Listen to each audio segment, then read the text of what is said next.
이거를 해놓지 않으면 DJI 케어를 가입하고 결제까지 했어도 나중에 보상받지 못하는 경우가 생깁니다. 안녕하세요. 아름다운 우도에 살고 있는 썸라이프입니다.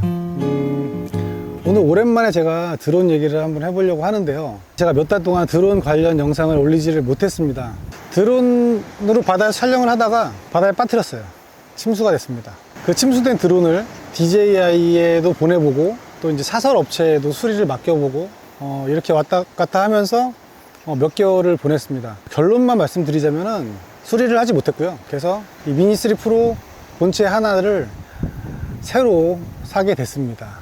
바닷가에 침수되는 경우가 아마 어떤 경우인지 되게 궁금하실 거예요. 그럴 경우가 없죠. 저도 한 1년 정도를 드론을 써봤는데 진짜 내가 빠뜨리려고 해도 안 빠지거든요. 근데 제가 어떻게 하다가 빠졌느냐면, 낚시하는 장면을 좀 나름대로 가까이서 찍으려고 하다가 낚시줄에 계산하지 못했습니다. 낚시줄에 프로펠러가 걸려서 드론이 바로 바다로 빠져버렸어요. 다행히 저 같은 경우에는 낚시줄에 드론이 걸려 있었기 때문에 바로 드론 본체를 회수할 수가 있었어요. 다른 분들이 만약에 침수가 됐다라고 한다면, 침수라는 거는 거의 본체를 회수하지 못하는, 그러니까 뒤에서 말씀드리겠지만 DJI 케어에서 얘기하는 플라이 어웨이 같은 그런 케이스에 해당하게 될 거라고 생각을 합니다. 저도 드론을 사고 한 1년 정도 지나서 드론 조종하는데 좀 자신이 붙었다라고 생각을 할 때쯤에 사고가 딱 터진 거라서 항상 조종은 조심해서 해야 되겠구나라고 생각을 많이 했고요. 제가 이번에 겪은 경험들을 토대로 해서 몇 가지 참고하실 사항을 말씀드리려고 합니다. 첫 번째는요, 드론이 저처럼 바다에 침수되신 경우에 당황스럽죠. 저도 상당히 당황이 됐어요. 바닷물에 빠졌는데 내가 지금 이걸 어떻게 처리를 해야 되나. 일단은 바닷물은 염분입니다. 바닷물이 침수가 되면 안으로 다 침투해서 들어가서 모든 부품에 다 염분이 묻게 될 거예요. 그 염분은요, 민물하고 달라서 계속 지속적으로 모든 부품을 부식을 시킵니다. 염분을 닦아내는 게 중요하겠죠. 예, 그래서 민물에다가, 그러니까 수돗물에다가 세척을 해야 됩니다. 흐르는 물에 수돗물에다가 대고 닦는 정도가 아니라 물을 좀 받아 놓으시고 거기다 아예 푹 담가서 잘 흔들어서 염분을 빼내는 그런 정도로 세척을 하셔야 됩니다. 한마디로 염분을 확실하게 빼내는 게 되게 중요해요. 그렇지 않으면 모든 부품이 염분으로 다 부식이 돼서 사용할 수가 없게 됩니다. 저 같은 경우도 빠졌을 때 수돗물에다 바로 세척을 했어요. 근데 좀 아쉬웠던 게 뭐냐면, 한번 바닷물에 빠진 애를 다시 민물에다가 이렇게 담근다는 게 맞는 건지 안 맞는 건지 확신을 못 하겠더라고요. 좀 고가의 물건이다 보니까, 기계다 보니까 물에다가 내 손으로 담근다는 게 이거 더 고장 나는 거 아닌가 하는 생각에 좀 소심하게 닦았거든요. 그게 좀 지금 생각하면은 그게 좀 후회가 됩니다. 여러분들은 염분을 좀 확실하게 닦기 위해서 확실하게 담가서 염분을 제거하시면 좋을 것 같습니다.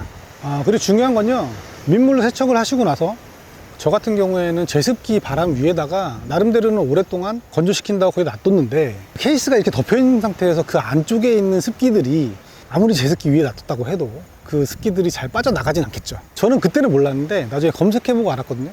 유튜브에 검색해보면 미니3 프로 완전히 분해하는 영상이 있어요. 네, 저 나중에 찾았습니다. 그걸 보고 케이스를 분해를 해서 최소한 완전 분해까지는 아니라도 케이스만 분해해서라도 이렇게 건조를 시켰으면 지금 저의 결과보다는 훨씬 낫지 않았을까 하는 좀 아쉬움이 남아 있습니다. 네, 제 경험을 공유해 드리는 거니까 참고하시면 좋을 것 같고요. 자, 이번에는 DJI 케어와 사설업체에 대해서 좀 말씀을 드릴게요. 저는 DJI 케어 1년짜리를 구입 당시에 가입을 했었고, 드론이 딱 바다에 빠지자마자 바로 어떤 생각이 들었냐면, 내가 작년 이맘때쯤에 드론을 샀지? 그러면 DJI 케어가 1년이 좀 남아있겠다라는 생각으로 좀 안심을 했어요. 뭐 어떻게든 보상을 받을 수 있겠지. 그리고 집에 오자마자 DJI 케어 기간을 확인을 했는데 1년에서 딱 열흘 정도가 오버가 돼 있더라고요. 그래서 보상을 받지 못했습니다. 하루만 지나도 보상을 못 받는 거예요. 제가 날짜를 체크하지 못하고 지나간 거고요. 저처럼 DJI 케어 1년을 가입하신 분들은 끝나기 전에 연장할 수 있는 기간이 있습니다. 그 기간을 잘 확인을 하셔가지고 연장을 하셔야 될 거예요. 하루라도 지나가면은 보상을 못 받는 건 물론이거니와 연장도 되지 않습니다. 그 날짜를 한번 잘 확인해 보시고요. 그래서 저는 결국에는 DJI 케어에 보상을 받지는 못하지만 어쨌든 수리는 해야 되기 때문에 DJI에 수리를 보냈어요. 견적을 일단 받아보고 판단을 하려고 물건을 보냈고 그쪽에서 이제 견적이 왔습니다. 한 70만 원 후반대 정도의 견적이 온 것 같아요. 딱 드론 한 대 본체를 새로 살 수 있는 가격인데 한마디로 그냥 안에를 다 그냥 드론 전체를 다 교체해야 된다는 얘기겠죠. 최악의 상황에는 드론을 차라리 새로 사는 게 낫기 때문에 일단은 DJI에 수리를 하지 않겠다라고 그냥 보내달라고 얘기해서 비용은 발생하지 않았고요. 물론 택배값은 들었지만 일단 물건을 받았습니다. 근데 검색을 해보니까 DJI 드론 수리 전문 뭐 이런 식으로 해서 온라인에 사설 수리 업체들이 몇 군데 있었어요. 이제 다른 쪽에서는 어떻게 견적을 내는지 한번 확인해 보기 위해서 그 중에 사설 업체 한 군데를 선정을 했고요. 여기서 제가 이름을 밝힐 수는 없지만 서울에 있는 업체였습니다. 전화로 일단 상담을 하고 물건을 보내시라 해서 물건을 보냈어요. 전화를 받았는데 일단 드론 상태를 보기 위해서 분해를 해보는데 비용이 한 9만 원 정도 발생을 한다. 입금을 시키시면 진행을 하겠다라고 전화가 왔어요. 근데 좀 일단 상태를 보기 위해서 분해만 하는데 9만 원이 든다? 좀 이상한 생각이 들었어요. 그래서 그러면 저는 진행을 하지 않겠다.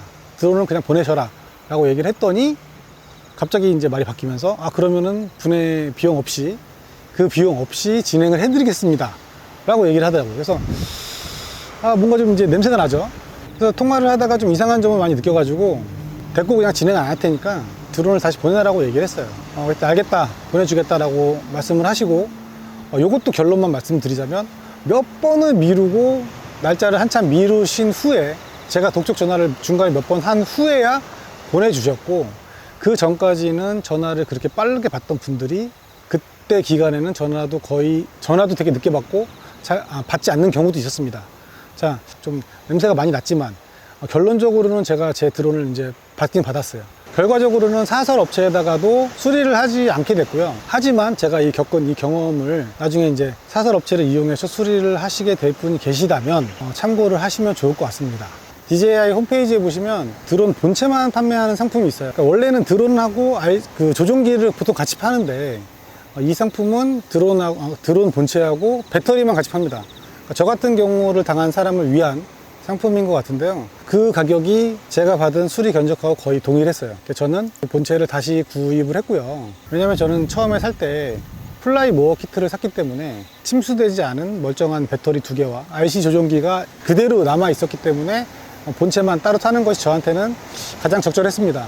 자, 이번에는 제가 이번 사고를 겪으면서 알게 된 DJI 케어에 대한 얘기를 한번 해볼게요. 처음에 드론을 사시고 RC랑 조종기를 세팅하다 보면 DJI 케어를 가입하시라라는 문구를 보시게 될 거예요. 그때 일단 1차적으로 고민하게 됩니다. 이거 들어야 되는 건가?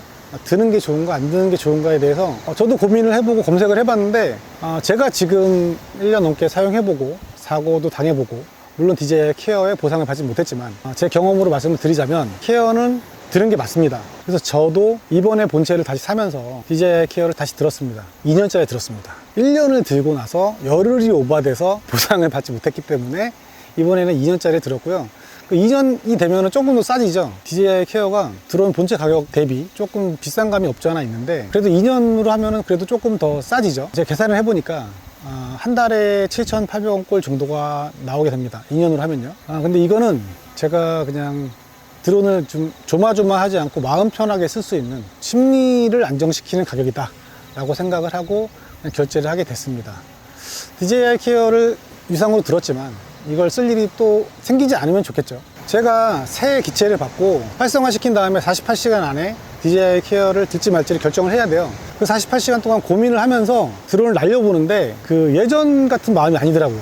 또 한번 추락을 시키고 침수를 시켰었기 때문에 그런지 불안한 마음도 있고 막 그 바닷물 위에 가면 침수되지 않을까, 바람이 좀 세면 떨어지지 않을까 이런 마음이 들더라고요. 그래서 이렇게 조마조마하면서 매번 날릴 수는 없겠다 이런 생각이 들어서 이번에도 다시 DJI 케어를 들려고 마음을 먹었고요. 그렇게 들었습니다.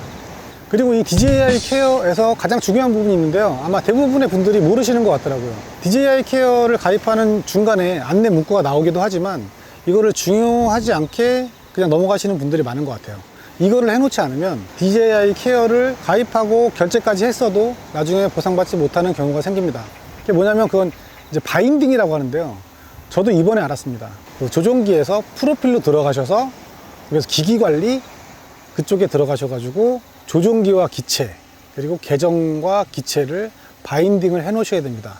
이 두 가지 바인딩을 해 놓으셔야지만 나중에 DJI 케어 보상을 받을 수 있어요. 근데 요거는 이제 플라이 어웨이를 당했을 때, 그러니까 기체를 회수하지 못한 상황일 때 그 바인딩이 되어 있어야지만 보상이 된다고 합니다. 요거 꼭 확인하셔가지고, DJI 케어에 지금 들고 계신 분도 아마 이거를 모르고 그냥 바인딩이 안 된 상태로 이용하시는 분도 분명히 계실 것 같거든요. 그거 한번 확인해 보시고 꼭 나중에 이제 불의의 사고를 당했을 때 문제없이 보상을 받을 수 있도록 체크해 보시면 좋을 것 같습니다. 요 몇 달 동안 드론이 이제 바다에 빠지면서 되게 좀 골치 아픈 일을 많이 겪어서 제 경험을 한번 공유해 보고자 좀 짧게 영상을 한번 찍어 봤고요. 그래서 그런 기념으로 이번 영상은 드론을 이용해서 한번 찍어 봤습니다. 근데 오늘도 좀 바람이 많이 부는 날이라서 이렇게 좀 포인트를 잡기가 쉽지 않아서 최대한 지금 바람이 적게 부는 대로 왔는데요. 그래도 드론을 좀 높게 날리지는 못하고 있어요, 바람 때문에. 자, 이번 영상은 여기서 마무리를 하고요. 다음 영상에서 또 뵙도록 하겠습니다.